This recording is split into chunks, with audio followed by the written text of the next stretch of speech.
rahim. Apa hukum sebagai pinjam uang gadai SK ke bank syariah untuk beli rumah yang kita pinjam kita belikan ke rumah? Ini akadnya uang dengan barang.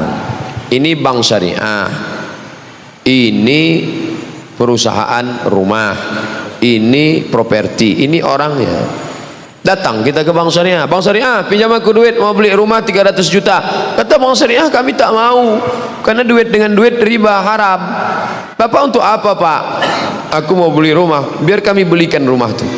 Datang bank syariah, dibelinya rumah itu. Sekarang rumah ini menjadi milik bank syariah.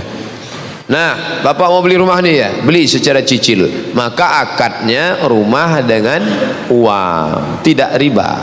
Di situ letak bedanya dengan konvensional. Konvensional uang dengan uang, sedangkan dengan bank syariah uang dengan barang. Orang yang tak paham, sama aja itu. Disitulah beda akad. Dalam Islam itu beda akad, nikah gitu juga. Orang non muslim sama orang Islam sama nikahnya. Apa bedanya? Di mana letaknya? Akadnya itu. Aku nikah dengan mahar sebentuk cincin emas tunai. Di akad itulah bedanya. Yang lainnya sama. Saya beli rumah secara kredit 200 juta 15 tahun. Cicilan saya bayar melalui bank konvensional. Apakah riba kredit saya itu Pak Ustaz? Uang dengan uang haram, uang dengan barang tidak haram. Saya tak tahu akad bapak macam mana. Tanya balik bagaimana akad di awal. Uang dengan uang haram, uang dengan barang tidak haram. Barirah zaman Nabi membeli budak dengan cara cicil.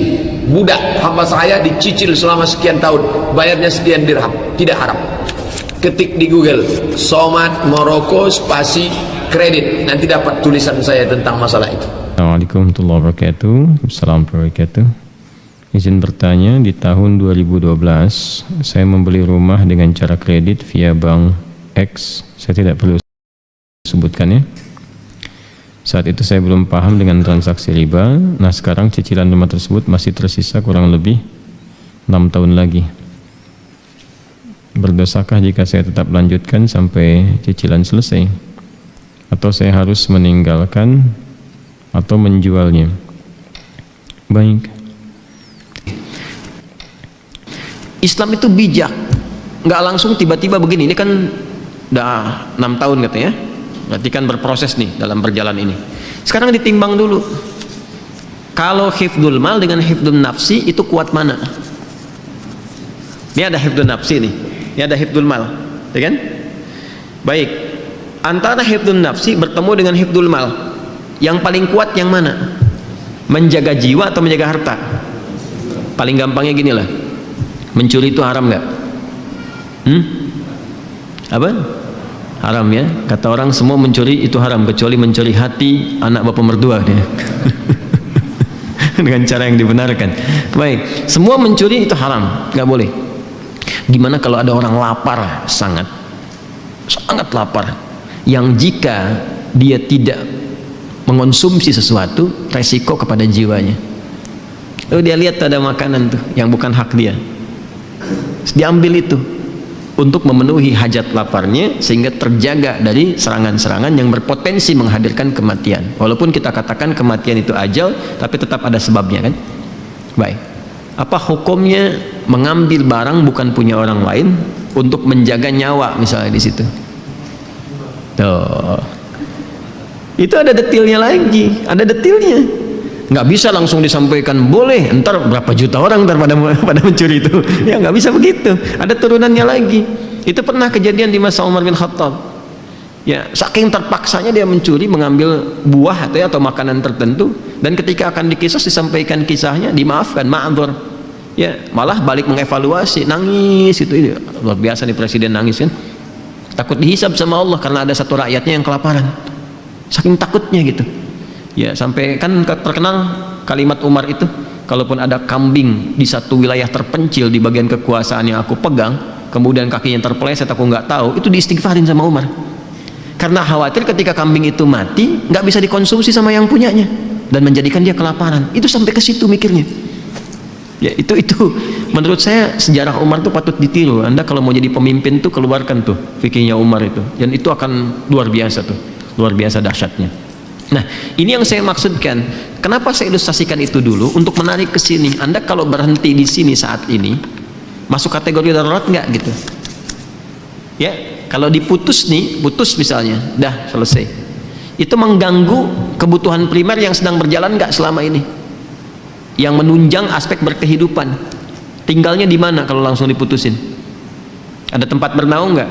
Nggak boleh ujug-ujug begini, tinggalin tuh. Tiba-tiba nanti nggak ada penopang sementara waktu pada saat itu yang disiapkan dan menjadikan kemudian lebih sulit dari sebelumnya sehingga mengganggu keberhidupan.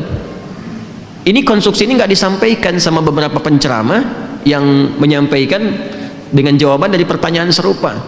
Suruh keluar dari pekerjaan, langsung keluar.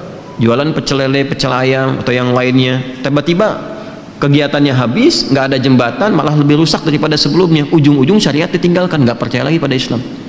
Ada yang begitu, ada. Saya pernah menangani kasus limpahan. Kasus limpahan. Ini fatwa yang langsung dikatakan keluar, nggak boleh, haram, riba, keluarnya. Begitu keluar apa yang terjadi? Dia mencoba jualan, gagal. Akhirnya dia memaksa memisahkan ayah dan ibunya. Ayah yang kena Parkinson, ya, dan sudah stroke, tidak dalam kesadaran tinggi, dipaksa menceraikan ibunya, ibu sambungnya, supaya dia menguasai warisannya. Jadi begitu, karena dia memilih cara singkat dan dia menempuh yang lebih haram lagi. Jelas ya? Nah, sepakat, riba itu haram. Keluar dari riba ada jalannya. Itu yang harus dirinci. Jelas ya? Maka bagaimana rinciannya? Pertama, timbang aspeknya. Ini yang bertanya ini, lihat, udah punya jembatan belum? Kalau bisa ditinggalkan ini, ya, ditinggalkan, sudah, oper cicilan, alihkan ke bentuk syariah. Kan ini bank konvensional punya syariah nih, ada juga yang syariahnya. Tanyakan dulu, ini solusi yang paling pertengahan. Ya, ambil, konversikan dari konvensional ke syariah. Nanti dinilai oleh syariah nih. Yang sudah berapa? Biasanya syariah itu akadnya langsung jual beli nanti. Ya, ini dinilai berapa asetnya, harganya berapa, cicilan yang ke banknya yang konvensional berapa, dilunasin oleh bank syariah. Nanti ada skema untuk penjualan. Dari penjualan itu terjadi akad yang dibenarkan. Setelah akadnya terjadi, lanjutkan cicilan. Itu jalan tengahnya. Jelas? Nah, lalu bagaimana status riba yang sebelumnya? Dengan ketidaktahuan, setelah itu tahu, Masya Allah, lanjutkan ayatnya. Ya, lanjutkan ayatnya. Yang ke kalimat ya ayyuhalladzina amanu taqullaha wa dharu ma baqiya minar riba. Ada? Terus sampai ke bawah, sampai ada karangan falahu ma salafa wa amruhu ilallah. Ada ayatnya? Terus sampai ke bawah, terus sampai walahu ma salafa wa amruhu ilallah. Ada ayatnya? Baik, jika ada yang sudah terjebak kepada riba, kemudian dia mau berpaling, bertobat, yang sebelumnya karena tidak tahu, ketika dia putus itu, yang sebelumnya terampuni oleh Allah Subhanahu wa taala. Ma'dzur, diampuni. Serahkan, kata Allah, urusannya kepada Allah. Sudah, Allah maafkan, itu selesai, sekarang perbaiki. Nah, kalau mampu dilakukan itu, konversikan dari konvensional ke syariah. Plus dari syariah nanti dinilai, teruskan cicilannya. Kalau susah, tidak ada dan sebagainya, lihat dulu nih, lihat dulu. Ini kalau pindah, dilepas, pindahnya kemana? Jangan sampai terjadi tiba-tiba rumah dijual, nggak ada tempat bernaung, setelah itu meminta-minta atau menyulitkan kolega sekitaran. Ada ibu kedatangan kita misalnya dengan keluarga, ada adik numpang tinggal tapi bawa rombongan dengan 6 anggota plus ART-nya misalnya kan. Nah, jadi agak repot di situ. Maka ketika ada kondisi seperti ini, dalam kondisi darurat yang sudah berlangsung, maka berlaku kaidah ad-daruratu tubihul mahdzurat. Dalam konteks darurat membolehkan sementara waktu sampai dengan tuntas ini selesai. Tapi minta kemudian diakadkan supaya akadnya bisa diperbaiki flat. Ya, nggak ada tambahan kalau begini, kalau begitu, maka konsekuensinya harus berusaha untuk membayar sesuai dengan temponya, jangan sampai telat sehingga muncul kemudian akumulasi kembali yang jatuh pada hukum yang keliru di situ. Paham sampai sini? Awas, ini konteks darurat ya, jangan disamakan dengan hukum normal. Kalau bisa kemudian kita dapat alternatif, saya pengen keluar dari sini, betul-betul keluar. Oke, saya mau beli rumah kecil aja sementara, atau rumah dengan standar yang sama, di tempatnya agak berbeda, ya, yang nilainya bisa lebih murah untuk dibeli, tapi keadaan rumahnya nyaman serupa gitu. Dan cukup ketika dihitung, kalau dijual, alhamdulillah dapat yang ini, nikmat dijalani, bebas dari riba, dan bisa diputus di sini, bisa disolusi.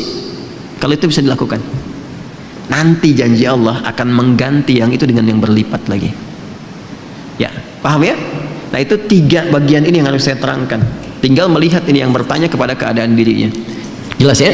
Jadi sekali lagi, timbang ke keadaan dirinya. Kalau sekiranya bisa dikonversikan kepada syariah lebih bagus, kalau sifatnya kemudian darurat, maka diselesaikan apa yang harus menjadi kewajibannya ini, sambil banyak beristighfar kepada Allah Subhanahu wa taala dan mohon solusi kepada Allah, ya, dari sambil proses berjalan, sehingga diberikan naungan-naungan pijakan yang kuat untuk segera meninggalkan itu.